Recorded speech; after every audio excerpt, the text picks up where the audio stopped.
Hello friends, ഇന്ന് പറയാൻ വേണ്ടി പോകുന്ന ഫസ്റ്റ് ടോപ്പിക് എന്ന് പറയുന്നത് പലരും കേട്ടൊരു ഡൗട്ടാണ്. അതായത് പൈ നെറ്റ്വർക്കുമായി ബന്ധപ്പെട്ട ഒരു ടോപ്പിക്കാണ്. കാരണം പൈ നെറ്റ്വർക്ക് എന്ന് പറയുന്ന പലരും ഹോൾഡ് ചെയ്തിട്ടുള്ളതാണ്. പൈ നെറ്റ്വർക്കിനെ കുറിച്ച് മുമ്പുള്ള വീഡിയോസിൽ എൻ്റെ ഒരു വ്യക്തമായിട്ടുള്ള അഭിപ്രായം ഞാൻ വ്യക്തമായിട്ട് തന്നെ പറഞ്ഞിട്ടുണ്ട്. എൻ്റെ ഒരു സ്ട്രാറ്റജി എന്താണ്, ഹോൾഡ് ചെയ്യണോ, ബൈ ചെയ്യണോ, സെല് ചെയ്യണോ. പക്ഷേ പലരും വീണ്ടും മെസ്സേജ് ചെയ്തുകൊണ്ടിരിക്കുകയാണ്. അതുകൊണ്ടാണ് ഈ ഒരു വീഡിയോ ഞാൻ ചെയ്യുന്നത്. പൈ നെറ്റ്വർക്കിനെ കുറിച്ച് പറയുകയാണെങ്കിൽ ഞാൻ പറഞ്ഞിട്ടുണ്ടായിരുന്നു, പൈ നെറ്റ്വർക്ക് എന്ന് പറയുന്നത് നിങ്ങൾക്ക് ലോങ് ടൈം എന്ന രീതിയിൽ ഹോൾഡ് ചെയ്യാം. പക്ഷേ അതിൻ്റെ അകത്തുള്ള റിസ്ക് ഫാക്ടർ എന്താണെന്ന് വെച്ച് കഴിഞ്ഞാൽ ബിറ്റ്കോയിൻ്റെ പ്രൈസ് നല്ല രീതിയിൽ ക്രാഷിലോട്ട് പോവുകയാണ്. ആ ഒരു ടൈം ആൾട്ട് കോയിൻസിൻ്റെ പ്രൈസും ക്രാഷിലോട്ട് പോകുന്നതായിരിക്കും.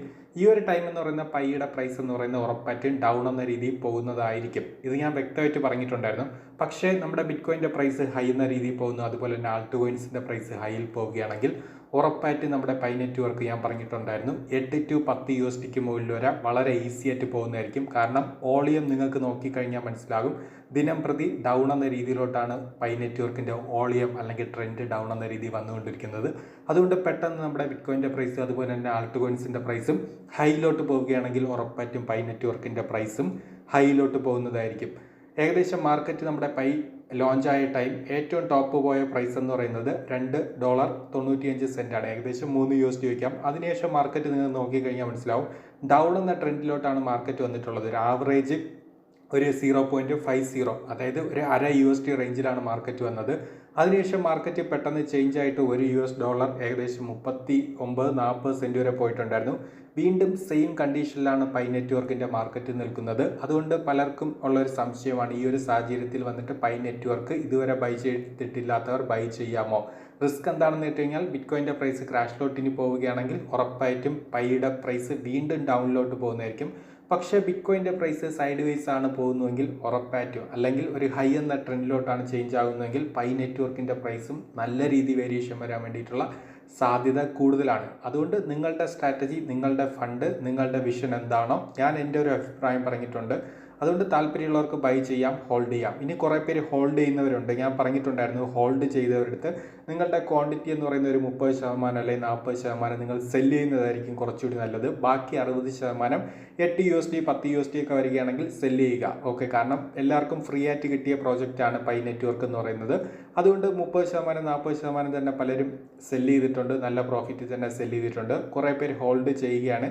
ഇനി മൊത്തം സെല് ചെയ്തവരുണ്ട്. പക്ഷേ ഹോൾഡ് ചെയ്യാൻ താല്പര്യമുള്ളവർ ഹോൾഡ് ചെയ്യുക. സെല് ചെയ്യാൻ താല്പര്യമുള്ളവർ മൊത്തം സെല് ചെയ്യേണ്ട ആവശ്യമില്ല, ഒരു 30 അല്ലെങ്കിൽ 40% മാത്രം സെല് ചെയ്താൽ മതി. ഇതെല്ലാം മുമ്പുള്ള വീഡിയോസ് ഞാൻ പറഞ്ഞിട്ടുണ്ടായിരുന്നു. ഏകദേശം ആ ഒരു ടൈം എന്ന് പറയുന്നത് മിക്കവരും $1 ഏകദേശം $1.50 തന്നെയാണ് പൈ എന്ന് പറയുന്ന പ്രോജക്റ്റ് സെല് ചെയ്തത്. ആവറേജ് 2 USD റേഞ്ചിലും സെല് ചെയ്തവർ ഉണ്ട്. ഇനി നമുക്ക് ഗോൾഡിൻ്റെ പ്രൈസ് വെച്ചിട്ട് വേണം ബിറ്റ്കോയിൻ്റെ പ്രൈസ് കമ്പയർ ചെയ്യാൻ വേണ്ടിയിട്ട്. ഗോൾഡിൻ്റെ പ്രൈസ് എന്ന് പറയുന്നത് നിങ്ങൾക്ക് കാണാൻ വേണ്ടി പറ്റും. ഞാൻ ഏകദേശം 3 ലെവലാണ് എടുത്തിട്ടുള്ളത്. ആവറേജ് ആയിട്ട് ഏകദേശം ഈ ഒരു ഏപ്രിൽ മാസം തൊട്ടാണ് നമ്മുടെ ആവറേജ് ആയിട്ട് ഗോൾഡിൻ്റെ പ്രൈസ് ഹൈ ട്രെൻഡിലാണ് നിൽക്കുന്നത്. ഓക്കെ, ഈ ഒരു ലെവൽ, അതായത് 3000 USD, അതുപോലെ തന്നെ 3400 USD അല്ലെങ്കിൽ 3500 USD വേണമെങ്കിലും നിങ്ങൾക്ക് എടുക്കാം. ഈ ഒരു റേഞ്ചിൻ്റെ അകത്താണ് നമ്മുടെ ഗോൾഡിൻ്റെ പ്രൈസ് ട്രെൻഡ് ആയിക്കൊണ്ടിരിക്കുന്നത്. ഗോൾഡിൻ്റെ പ്രൈസ് പെട്ടെന്ന് ക്രാഷ് എന്ന രീതിയിലോട്ട് ഒരു 2950 USD വീഴുകയാണെങ്കിൽ ഉറപ്പായിട്ടും ബിറ്റ്കോയിൻ്റെ പ്രൈസും അതോടൊപ്പം ആൾട്ട് കോയിൻസിൻ്റെ പ്രൈസും ക്രാഷിലോട്ട് പോകുന്നതായിരിക്കും. പക്ഷേ ഗോൾഡിൻ്റെ പ്രൈസ് സൈഡ് വേസ് ആണ്, വീണ്ടും ഒരു 2-3 മാസം പോവുകയാണെങ്കിൽ ഉറപ്പായിട്ടും നമ്മുടെ BTCയുടെ പ്രൈസ് വീണ്ടും പുതിയ ഹൈയിലോട്ട് പോകാൻ ചാൻസ് ഉണ്ട്. അതുപോലെ തന്നെ നമ്മുടെ ആൾട്ട് കോയിൻസിൻ്റെ പ്രൈസും പുതിയ ഹൈയിലോട്ട് പോകാനുള്ള ചാൻസ് ഉണ്ട്. നിങ്ങൾക്ക് നോക്കിയാൽ കാണാൻ വേണ്ടി പറ്റും. ഏകദേശം ബിറ്റ്കോയിൻ്റെ പ്രൈസ് ഏറ്റവും ടോപ്പ് 1,11,000 USD ഏകദേശം മെയ് 22,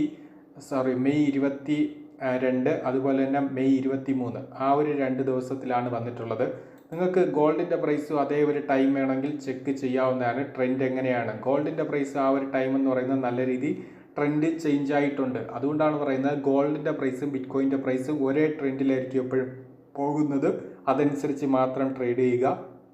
എൻ്റെ ഒരു അഭിപ്രായം പൈ നെറ്റ്വർക്കിൻ്റെ അകത്ത് പറഞ്ഞിട്ടുണ്ട്. അതുകൊണ്ട് താല്പര്യമുള്ളവർ മാത്രം ട്രൈ ചെയ്യുക. അതുപോലെ തന്നെ ആൾട്ട് കോയിൻസ് ഞാൻ മിക്ക പ്രോജക്റ്റും പറഞ്ഞിട്ടുണ്ട്. നല്ല പ്രോജക്റ്റ് ഏതാണ്, എത്രയാണ് ബെസ്റ്റ് ബൈ പ്രൈസ് റേഞ്ച്, മുമ്പുള്ള വീഡിയോസിലെല്ലാം വ്യക്തമായിട്ട് പറഞ്ഞിട്ടുണ്ട്. അതുകൊണ്ട് താല്പര്യമുള്ളവർ വന്നിട്ട് ബൈ ചെയ്ത് ഹോൾഡ് ചെയ്യുക.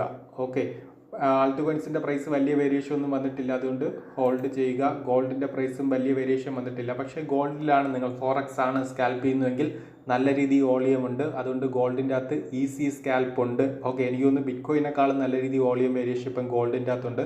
അതുകൊണ്ട് ഈസി ആയിട്ട് നിങ്ങൾക്ക് സ്കാൽപ്പ് ചെയ്യാനുള്ള ഓപ്പർച്യൂണിറ്റി ഉണ്ട്. ഫോറക്സിൻ്റെ അകത്താണ് ഗോൾഡ് ചെയ്യുന്നുവെങ്കിൽ. ഓക്കെ, BTC അകത്തും അത്യാവശ്യം ട്രേഡ് ചെയ്യാനുള്ള വോളിയമൊക്കെ ഉണ്ട്. താല്പര്യമുള്ളവർക്ക് സ്കാൽപ്പ് ചെയ്യാവുന്നതാണ്. ഇനി BCHൻ്റെ അകത്ത് വന്നിട്ട് ട്രേഡ് ചെയ്യാമോ എന്നിട്ട് കഴിഞ്ഞാൽ ഉറപ്പായിട്ടും ബിറ്റ് കോയിൻ ക്യാഷിൻ്റെ അകത്ത് നിങ്ങൾക്ക് വന്നിട്ട് സ്കാൽപ്പ് ചെയ്യാവുന്നതാണ്. നല്ല രീതിയിൽ വോളിയം വേരിയേഷൻ ഉണ്ട്. നിങ്ങൾക്ക് ഈസി ആയിട്ട് തന്നെ പ്രോഫിറ്റ് നേടാൻ വേണ്ടി പറ്റും. അതുകൊണ്ട് ബിറ്റ് കോയിൻ ക്യാഷിൻ്റെ അകത്ത് വന്നിട്ട് വേണമെങ്കിൽ നിങ്ങൾക്ക് സ്കാൽപ്പ് ചെയ്യാവുന്നതാണ്. ഇനി എതീരിയത്തിൻ്റെ അകത്ത് അത്ര വലിയ വോളിയം ഇല്ല എങ്കിലും നിങ്ങൾക്ക് ട്രൈ ചെയ്യാവുന്നതാണ്. നമ്മുടെ എതീരിയത്തിൻ്റെ അകത്ത് പ്രൈസ് എന്ന് പറയുന്നത് $2400 റേഞ്ച്, $2500 റേഞ്ചൊക്കെയാണ്. ഏകദേശം 1400-1500 ഒക്കെ എത്തുമ്പോൾ ഞാൻ പറഞ്ഞിട്ടുണ്ടായിരുന്നു. നിങ്ങൾക്ക് ആവറേജ് ബൈ ചെയ്യാൻ താല്പര്യമുള്ളവർക്ക് ലോങ് ടൈം എന്ന രീതിയിൽ ആവറേജ് ബൈ ചെയ്യാവുന്നതാണ്. BNBയും നല്ല രീതിയിൽ വോളിയം ഉണ്ട്. താല്പര്യമുള്ളവർക്ക് സ്കാൽപ്പ് ചെയ്യാവുന്നതാണ്. മറ്റുള്ള ആൾട്ട് പ്രോജക്റ്റിലൊന്നും അത്ര വലിയ വോളിയം ഇല്ല. അതുകൊണ്ട് അത് ഫോക്കസ് ചെയ്യുന്നതിനേക്കാളും നല്ലത് നിങ്ങൾ സ്കാൽപ്പ് പെർപെക്ച്വലാണെങ്കിൽ BTC ഫോക്കസ് ചെയ്യുക, എതീരിയം ഫോക്കസ് ചെയ്യുക, BNB ഫോക്കസ് ചെയ്യുക. ഓക്കെ, ലൈറ്റ് കോയിൻ്റെ അകത്ത് അത്ര വലിയ വേരിയേഷൻ ഇല്ല. ലൈറ്റ് കോയിനൊക്കെ ഏകദേശം $68, $70 വന്ന ടൈം ഞാൻ പറഞ്ഞിട്ടുണ്ടായിരുന്നു. ഒരു ലൈറ്റ് കോയിനെങ്കിലും ബൈ ചെയ്ത് ലോങ് ടൈം എന്ന രീതിയിൽ ബൈ ചെയ്ത് ഹോൾഡ് ചെയ്ത് വയ്ക്കുക. ഇത്ര മാത്രമേ പറയാനുള്ളൂ. അതുകൊണ്ട് പൈ നെറ്റ്വർക്ക് എന്ന് പറയുന്നത് എൻ്റെ ഒരു അഭിപ്രായം ഈ ഒരു വീഡിയോ പറഞ്ഞിട്ടുണ്ട്. താല്പര്യമുള്ളവർ ഹോൾഡ് ചെയ്യുക. പക്ഷേ ബിറ്റ് കോയിൻ്റെ പ്രൈസ്, ആൾട്ട് കോയിൻസിൻ്റെ പ്രൈസ് പുതിയ ഹൈലോട്ട് പോവുകയാണെങ്കിൽ, പെട്ടെന്ന് തന്നെ പോവുകയാണെങ്കിൽ ഉറപ്പായിട്ടും പൈ നെറ്റ്വർക്കിൻ്റെ അകത്തും നല്ല രീതിയിൽ വോളിയം വേരിയേഷൻ വരാൻ വേണ്ടിയിട്ടുള്ള സാധ്യത കൂടുതലാണ്. പക്ഷേ ഇനി ദിവസം കൂടുകയാണ്, അല്ലെങ്കിൽ മാസങ്ങൾ, ഒരു 6 മാസമൊക്കെ കഴിഞ്ഞിട്ടാണ് ബിറ്റ് കോയിൻ്റെ പ്രൈസ് ഹൈ ആവുന്നതെങ്കിൽ നമ്മുടെ പൈ നെറ്റ്വർക്കിൻ്റെ പ്രൈസ് എന്ന് പറയുന്നത് ഡൗൺ എന്ന ട്രെൻഡിലോട്ടായിരിക്കും ചിലപ്പം വരുന്നത്. ഓക്കെ, അതുകൊണ്ട് പൈ നെറ്റ്വർക്ക് ഹോൾഡ് ചെയ്യാൻ താല്പര്യമുള്ളവർക്ക് ഹോൾഡ് ചെയ്യുക. അതുകൊണ്ടാണ് മുമ്പുള്ള വീഡിയോ ഞാൻ ഉറപ്പായിട്ടും പറഞ്ഞത് 30% നിങ്ങൾ സെല്ല് ചെയ്യുക, 30 അല്ലെങ്കിൽ 40% സെല്ല് ചെയ്യുക. കാരണം മാർക്കറ്റ് ക്രാഷിൽ പോവുകയാണെങ്കിൽ പൈയുടെ പ്രൈസ് വീഴും. അതുകൊണ്ടാണ് ഞാൻ പറഞ്ഞത് 30%, 40% ഹോൾഡ് ചെയ്യുന്നത് സെല്ല് ചെയ്യുക. ബാക്കി 60-70% ലോങ് ടൈമിന് വേണ്ടി ഹോൾഡ് ചെയ്യാൻ വേണ്ടിയിട്ട്. ഇത്ര മാത്രമേ ഈ ഒരു വീഡിയോ പറയാൻ വേണ്ടിയിട്ടുള്ളൂ.